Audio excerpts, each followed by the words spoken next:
एक घटना घटती है जब ये भाग रहे होते हैं। इन चारों को कहा था कि पीछे नहीं मुड़ना,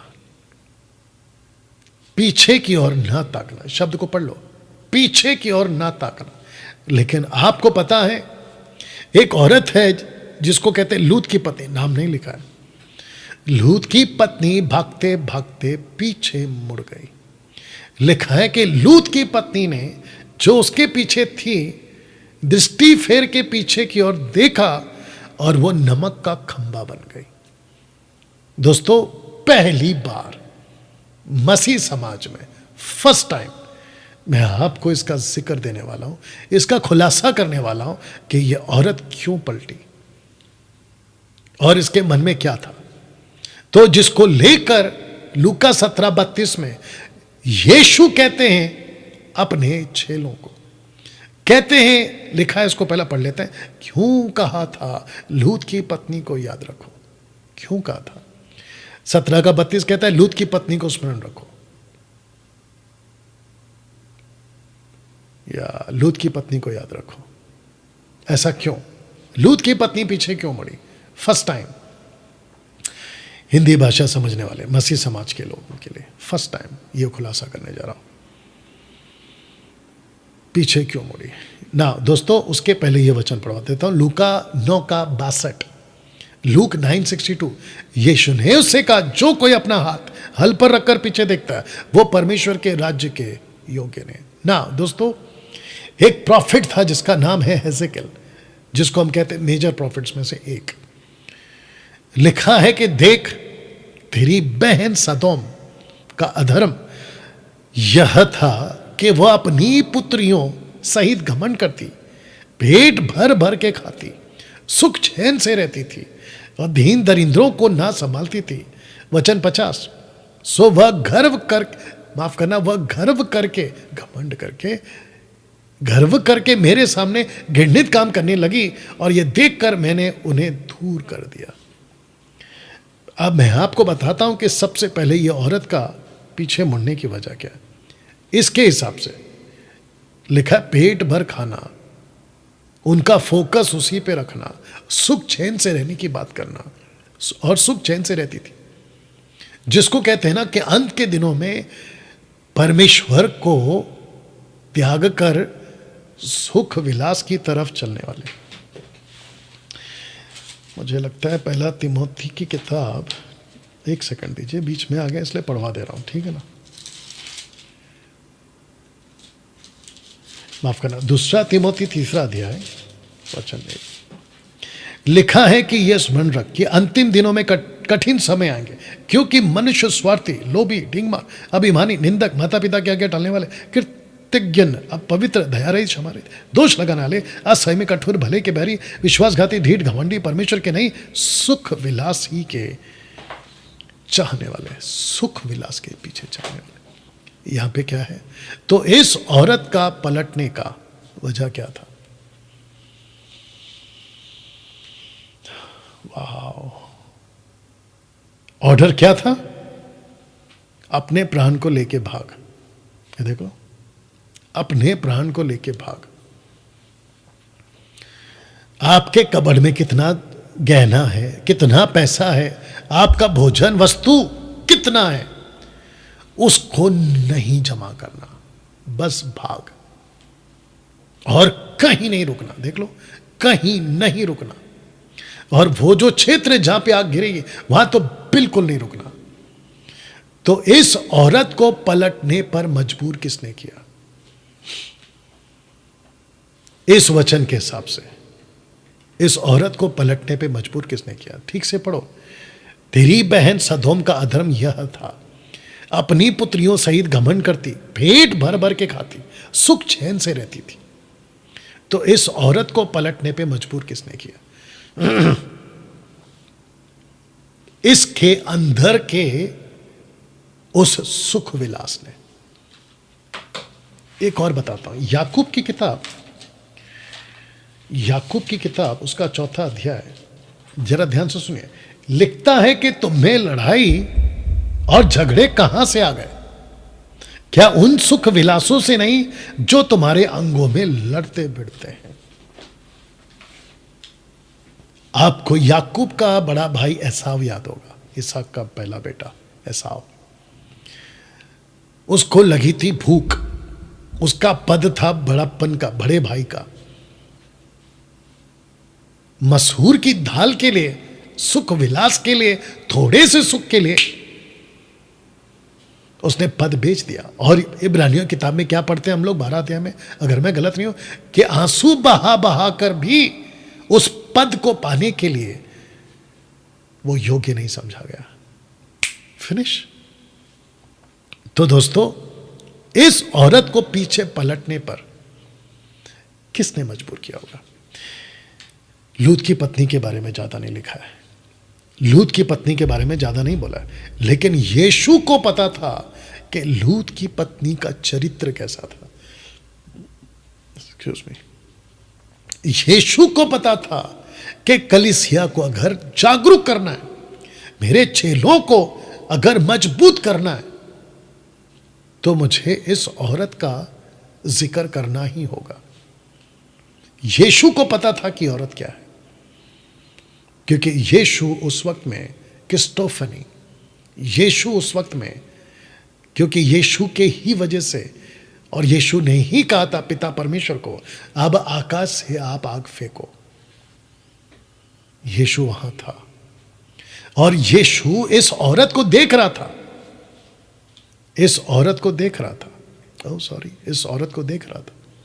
तब यीशु ने कहा कि लूत भाग रहा है, उसकी 2 बेटी भाग रही है, उनका फोकस पीछे नहीं है। तब जाकर मैंने कहा कि जो कोई अपना हाथ हल पर रखता है और पीछे देखता है, चित्र देख लीजिए, वो परमेश्वर के राज्य के योग्य नहीं है। इसका मतलब यह हुआ कि आज भी बहुत सारे लोग पास्टर होकर, सेवक होकर, वर्शिपर होकर, बाइबल टीचर होकर, प्रभु के दास होकर, परमेश्वर का बेटा बेटी होकर अभी भी आपको सुख चैन की तलाश है।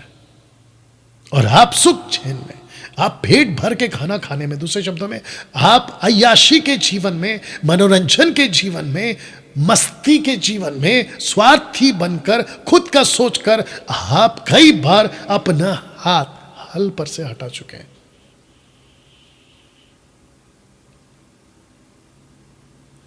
नशे के चक्कर में, पैसे के लालच में, सुख चैन के चक्कर में, एक्स्ट्रा मैरिटल अफेयर के चक्कर में, गर्लफ्रेंड बॉयफ्रेंड के चक्कर में, पॉर्न वीडियोस के चक्कर में, मास्टरबेशन या हस्तमैथुन जिसको कहते हैं उसके चक्कर में, साथ ही साथ जिसको कहते हैं सेल्फ सेक्स, और आजकल जिसको कहते हैं फोन सेक्स, फोन के ऊपर सेक्स करना, वहां से कुछ बात होगी, यहां से कुछ बात होगी। सुख चैन देख लीजिएगा, सुख चैन। तब सुनिए क्या लिखा है लूका 17 का 28 में, जैसा लूत के दिनों में हुआ। अभी मैं सीधा यहां पे ला रहा हूं, मनुष्य के पुत्र के प्रकट होने के दिनों में भी ऐसा ही होगा। तो जैसे लूत के दिनों में, वैसे ही मनुष्य के पुत्र के दिनों में।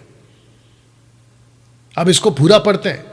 लिखा है कि लोग खाते पीते, लेन देन करते, भेड़े लगाते, घर बनाते, परंतु जिस दिन लूत सदोम से निकला, उस दिन आग और गंधक आकाश से बरसी और सबको नाश कर दिया। मनुष्य के पुत्र के प्रकट होने के दिनों में भी ऐसा ही होगा। अब इसको पढ़िए 17 का 26, जैसे नूह के दिनों में, तो वहां पे लिखा है कि लूत के दिनों में, यहां पे लिखा है कि नूह के दिनों में। जैसा नूह के दिनों में हुआ था, वैसा ही मनुष्य के पुत्र के दिनों में भी होगा। तो इसका मतलब क्या है दोस्तों? लूत के दिनों का दिन, नूह के दिनों का दिन वापस आएगा। 2 तिमोथी 3:1 लिखा है, पर यह जान रख कि अंतिम दिनों में कठिन समय आएंगे। इफिसियों 5:16 कहता है, अवसर को बहुमूल्य समझो क्योंकि दिन बुरे हैं। वाह दोस्तों, इन सब को रखकर, खास करके ये वाला स्लाइड, उन सब को रखकर, जो वचन अभी पढ़ा है उसको रखकर लिखा, क्यों कहा था लूत की पत्नी को याद रखो? क्योंकि यीशु को पता है कि आज भी, इन दिनों में भी बहुत लोग पीछे पलटने वाले हैं।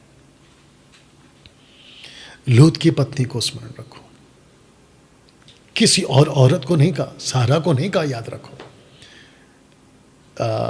दबोरा को नहीं कहा याद रखो, रूथ को नहीं कहा याद रखो, आदम की पत्नी यानी पहली औरत ईव, उसको नहीं कहा याद रखो, मरियम को नहीं कहा याद रखो जिसने यीशु को जन्म दिया, मैरी मैगदलीन को नहीं कहा याद रखो,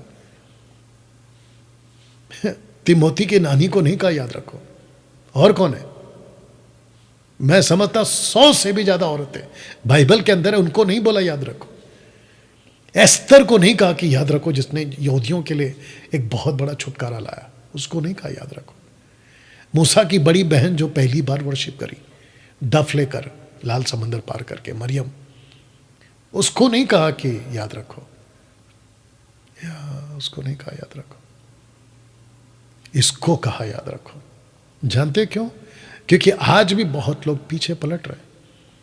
अच्छा खासा, जिसको पौलुस कहता है इब्रानियों किताब उसका 12 अध्याय वचन 1 में, जिस दौड़ में तुम्हें दौड़ना है दौड़ते रहो। गलतियों की किताब उसका 1:6-7 अगर मैं कहता है कि तुमको उस दौड़ से किसने वंचित कर दिया, तुमको किसने रोक दिया कि तुम पीछे हट जाओ या गलत दिशा में चले जाओ। मैं अभी सीधे बात करूंगा आप लोगों से, जो भी पास्टर अभी मुझे सुन रहा है, क्या तुम अच्छा खासा सेवा करते करते सुख चैन के चक्कर में, सुख विलास के चक्कर में, पेट भर भर के खाने के चक्कर में, एक होता है पेट की भूख जो रोटी से मिट जाती है, दूसरा होता है शरीर का भूख जो व्यभिचार के सिवा दूसरा कोई नहीं मिटा सकता। फिर से कह दूं, पेट का भूख रोटी से मिटता है, शरीर का भूख औरत है तो आदमी से, आदमी है तो औरत से, लड़का है तो लड़की से, लड़की है तो लड़का से, और फिर बाकी का तो भेड़ा करक, लेस्बियन और गे का तो अलग ही हिसाब किताब है, इंसानों का जानवरों से। तो मैं सीधे पूछ रहा हूं, तुम अच्छा खासा सेवा कर रहे थे ना पास्टर, शहर के पास्टर, गांव के पास्टर, छोटे चर्च के पास्टर, बड़े चर्च के पास्टर, सेवक अच्छा खासा जा रहे थे ना, तो सुख विलास के चक्कर में, पैसे के चक्कर में, किसी के बदन के चक्कर में, किसी के लालच के चक्कर में तुमने अपना हाथ क्यों खींच लिया? और परमेश्वर यीशु कहता है कि अगर कोई ऐसा करता है वो परमेश्वर के राज्य के योग्य नहीं है।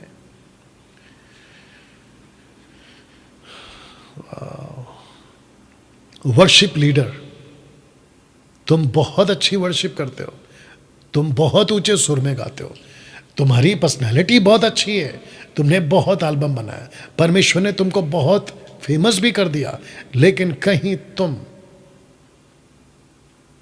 इस औरत की तरह पीछे तो नहीं हट गए सुख विलास के चक्कर में।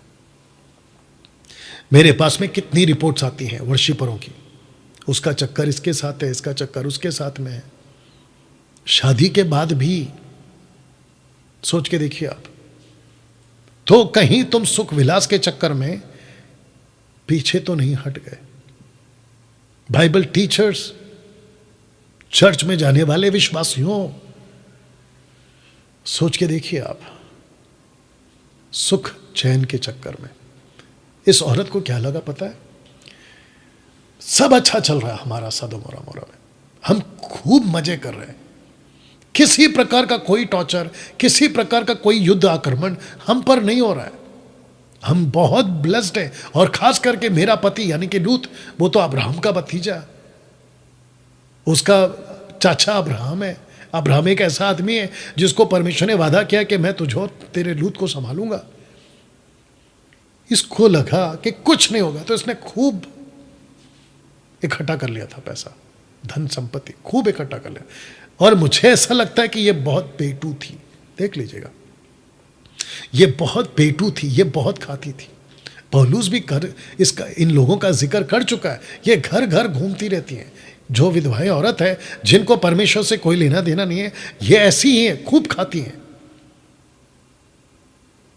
आज भी मसीह के समाज में बहुत सारी औरतें, लेडीज, यंग गर्ल्स इनको सिर्फ और सिर्फ मजे करना है, दैट्स इट। चर्च आती हैं तो भी मजे के लिए। बोला क्यों? बोला नाचने को मिलता है, हम खूब नाचे। मैं सबको नहीं कह रहा हूं, बट आप बात को समझिए, ये चलता है आज मसीह की दया में। जिसको सुनने को तकलीफ हो रही है, आई डोंट केयर कि तुमको क्या समझ में आ रहा है, लेकिन सच तो सच है। मेकअप करना, वो भी बेहिसाब, फैशन के कपड़े पहनना, मैं इसके बिल्कुल खिलाफ नहीं हूं, लेकिन उसके चक्कर में तुम परमेश्वर से दूर हो रहे हो, मैं इसके खिलाफ हूं। या बहुत डेंजर चीज है साहब ये। तो दोस्तों, जिसके चलते ये वार्निंग, मसीह के दिनों में भी, मनुष्य के पुत्र के दिनों में भी ऐसा ही होगा, इस बात को लिख दिया गया। ये थोड़ा सा नीचे छुप गया कुछ कुछ, उसको बर्दाश्त करिएगा, बाकी आप समझ गए होंगे। और अभी के दिन वो चल रहे हैं दोस्तों, ये देखिए, नूह के दिनों में दिन बहुत बुरे हैं, दिन बुरे हैं, कुछ भी अच्छा नहीं चल रहा। तो इसका मतलब ये हुआ कि जो अंत तक धीरज रखेगा उसी का उद्धार होगा। मत्ती का 24 अध्याय वचन 13, अगर मैं गलत नहीं हूं। जो अंत तक धीरज रखेगा, खुद को संभाल के रखेगा, वही बचेगा, नहीं तो गई भैंस पानी में। इसलिए बाइबल टीचरों से और पास्टरों से जो संडे टू संडे प्रीच करते हैं, मुझे उन लोगों को वार्न करना है, उनको कहना है,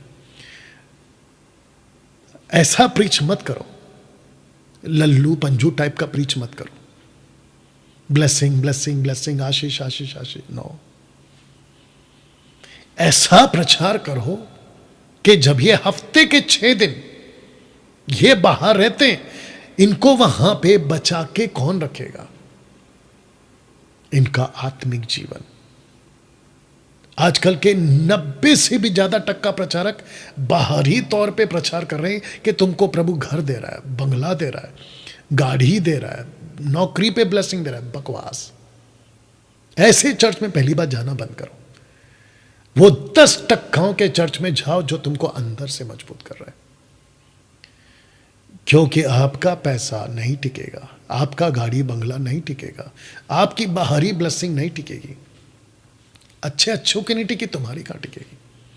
जिसके पास में आज लाखों करोड़ों रुपए, जब बीमारी आती है, क्या वो लाखों करोड़ों उनको बचा पाते? तो तुम मटेरियलिस्टिक चीजें क्यों सिखा रहे हो लोगों को? उनको उस क्षेत्र में क्यों खींच रहे हो? उनकी आत्मा को मजबूत करो, उनको अंदर से मजबूत करो। ये सब तो रद्दी है, चिंदी है, जो भी बोलना है बोलो। दोस्तों, कैसा लगा आज का ये एपिसोड? मिलते हैं एपिसोड नंबर 13 में, और जब हम पहुंचेंगे एपिसोड नंबर 13 में, तो 100 साल के बाद सारा के लिए 90 साल की उम्र में, अब्राहम के लिए 100 साल की उम्र में एक ऐसा बेटा पैदा होता है जिसको हम कह सकते हैं कि उसका वंश और यीशु के आने की तैयारी इसहाक से शुरू हो जाती है। क्योंकि अब्राहम के बाद पहला बेटा, वाचा का पहला बेटा, खतना के बाद का पहला बेटा, प्रतिज्ञाओं को देने के बाद का पहला बेटा इसहाक पैदा होता है। इसको हम सीखेंगे। दोस्तों, मैं इस स्लाइड के साथ में आज की जो बातें हैं खत्म कर रहा हूं। बी केयरफुल, सुख विलास में मत पड़ना। मिलते हैं एपिसोड नंबर 13 में अगले वीडियो के साथ। इस वीडियो को खूब शेयर करें, इसकी बहुत सारी एडिट वीडियो बनेगी, उसको भी खूब शेयर करिएगा। प्रभु आपको आशीष दें। मिलते हैं एपिसोड नंबर 13 में। अपना ख्याल रखें। जय मसीह। God bless.